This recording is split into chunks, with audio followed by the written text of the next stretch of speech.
Hi, I'm Bill McLaughlin, Editor-in-Chief of Furniture Today. Welcome to this week's edition of Frontline Friday. As you can see, we have a full crew and lots to talk about. We're going to start with the biggest news of the last week or two, which is the tariffs. 25% tariffs were imposed on over $200 billion of Chinese imports, significant portions of that including furniture. Gentlemen, you have both been on the phone diligently with people, retailers. I'm sitting in for Clint Engel, who's at the Furniture First conference this week, but he was speaking to retailers who are very much expecting a price increase from their manufacturers. What did you hear? Powell, let's start with you. What have you been hearing? There are several manufacturers who are going to hold prices for now. A lot of these guys have built up a lot of inventory stateside. They've been able to largely absorb the increases so far.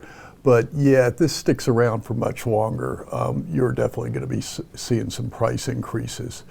They're working out ways right now. A lot of people are still in negotiation among the vendors, the retail customers, and the plants on exactly who's going to account for that and how much the consumer is going to pay for. Well, to be clear, so far there is no increase, right? It's for goods that shipped after May 10th. Correct. Right, until those goods get here, we're probably not looking at someone actually having to pay an increase for probably another 30 days. Yeah, people are expecting some increases coming down the road. One said, he just believes in general the price of furniture went up because not only do you have China, you have a lot of capacity pressures, infrastructure pressures, and it's a workers' market for labor in places like Vietnam now.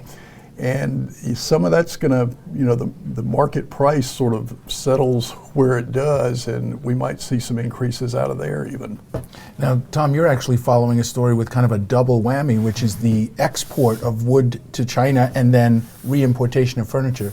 Explain that to our audience. Well, basically, we've heard from the Appalachian Hardwood Manufacturers Group.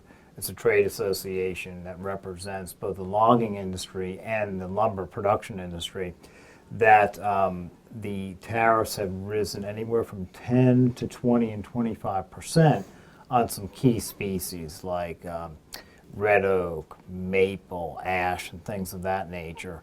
So a lot of that is used in furniture. And there's even some woods that are used in chair frames and sofa frames too that could be affected. So what that means is that in addition to the tariff on the finished product, the wood material is one of the highest cost that goes into furniture next to labor. So that's going to be on top of, that's going to have to be factored in somewhere too. That's where the double hit comes. So at least in the near term, things are kind of, people are adjusting, but there's a high likelihood, it seems, that if this continues, there will be price increases. One more comment on that, Bill.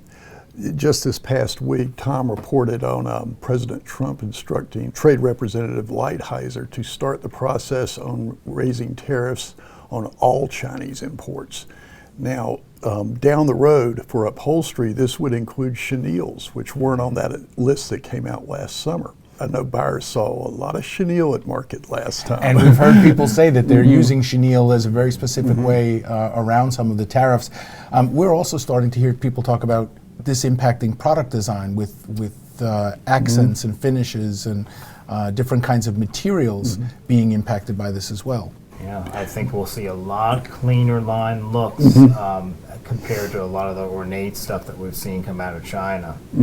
Yeah, we've been talking a lot about engineering to logistics. Now we're going to be seeing engineering to, cost of inputs. Yeah, that's for sure. So just so you don't think the entire world has gone tariff crazy, we have Anne Wear with us. Anne, you participated in an AR/VR podcast this week with the gentleman at Marks, and tell us a little bit about what you were talking about with them. They have added the 3D search function to its ability. So when people use Google for search, they're able to pull up augmented reality, products in 3D.